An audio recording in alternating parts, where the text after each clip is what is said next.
এডিআৰিত ভুল উলিয়াবৰ কাৰণে দিনে ৰাতিয়ে বিৰামহীন প্ৰচেষ্টা কৰি আছে।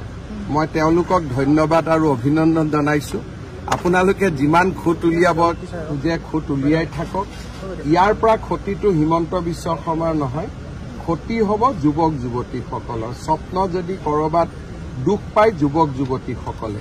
গতিকে এই যে এডিআৰি পৰীক্ষাক লৈ ভুল নোহোৱা এটা পৰীক্ষাত ভুল উলিয়াবৰ কাৰণে সংবাদ মাধ্যম এছাম মহলৰ যি অবিৰাম প্ৰচেষ্টা, তাত মই এজন পিতৃ হিচাপে দুখ আৰু শোক পোৱাৰ বাদে মোৰ আগত কোনো ৰাস্তা নাই। মই দুখ পাব লাগিব, কষ্ট পাব লাগিব, তাৰ বাদে কোনো ৰাস্তা নাই।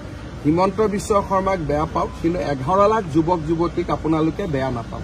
গ্ৰেপ্তাৰো কৰিছে কেইবাগৰাকীক। নাই কালি চব যেতিয়া ঘৰত ডাঙৰ এটা উৎসৱ হয়, কৰবাত কিবা অকণমান খেলি মেলি থাকে, সেইখিনিয়ে পৰীক্ষাটোত প্ৰভাৱ নেপেলায়। এইবিলাকৰ সাহিত্য সভা হলে আগতে আমি পেপাৰত পঢ়িছিলো পাৰ্শ্বজ্যোতি বুলি। এইবিলাক পাৰ্শ্বজ্যোতি কিবা ডাঙৰ পৰীক্ষা হলে, কিন্তু তাকে লৈ চুট পেণ্ট পিন্ধি টিভিত ওলাই যে পৰীক্ষা বেয়া হৈ গ'ল, প্ৰশ্নৰ কাকত ওলাই গ'ল, যিটো প্ৰচেষ্টা, এই প্ৰচেষ্টাই অসমৰ সংবাদ মাধ্যমক যুৱক যুৱতীৰ পৰা আঁতৰাই লৈ যাব।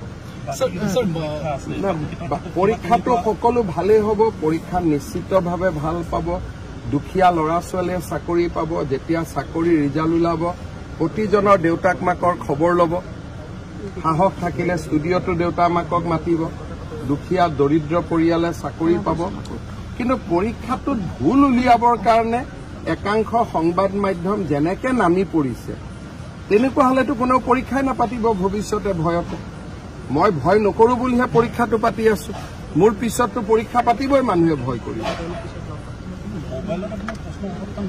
কিন্তু 2:17 তাৰ পিছত পৰীক্ষা হৈ যোৱাৰ পিছত প্ৰশ্নৰ কাকতখনটো এতিয়া খোলা হৈ গ'ল। অহাকালিতো আমি দিয়েই দিম 29 তাৰিখৰ পৰীক্ষা।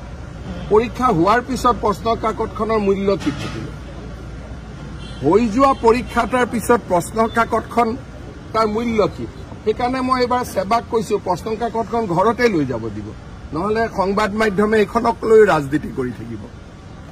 OMR চিটটো ওলোৱা নাই আৰু 2:17 ডেৰটাত পৰীক্ষা শেষ হৈছে। 2:17 কিছু শিক্ষাগুৰু বুলিয়ে কম, কিছু শিক্ষাগুৰুৱে প্ৰচেষ্টা কৰিছিল যে এখন মই ফটোষ্টেট কৰি লওঁ। কিয় লৈছিল চাম, কিন্তু তাৰ পৰাতো পৰীক্ষাত একো ক্ষতি হোৱা নাই। পৰীক্ষাটো 1:30তে হৈ গ'ল, OMR চিটটো জমা হৈ গ'ল। আৰু প্ৰশ্নৰ কাকতখন কি আছে? বিয়া হৈ যোৱাৰ পিছত পেণ্ডেলটোৰ যেনেকুৱা অৱস্থা হয় তেনেকুৱাইতো। পৰীক্ষা হৈ গ'ল, তাৰ প্ৰশ্নৰ কাকতখনৰ কি মূল্য আছে? চক্ৰ নহয়, আপোনালোকৰ ভিতৰতে আছাম। এইটো চক্ৰ নহয়।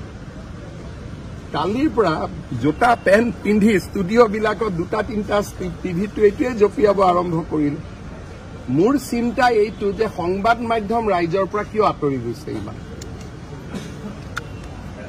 আপোনালোকে ইমান আঁতৰি যোৱাৰ প্ৰয়োজন নাই। 11 লাখ ল'ৰা ছোৱালীক পৰীক্ষা বেয়া হোৱা বুলি কৈ দিলে, ৰাতিটো 2-এজনে আত্মহত্যাও কৰি ললেহেঁতেন দুখত কষ্ট।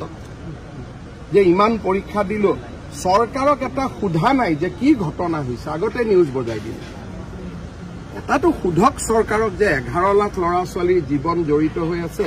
যদি ভুল কথা এটা লওঁ, ৰাতি কোনোবাই আত্মহত্যাও কৰি দিব পাৰে।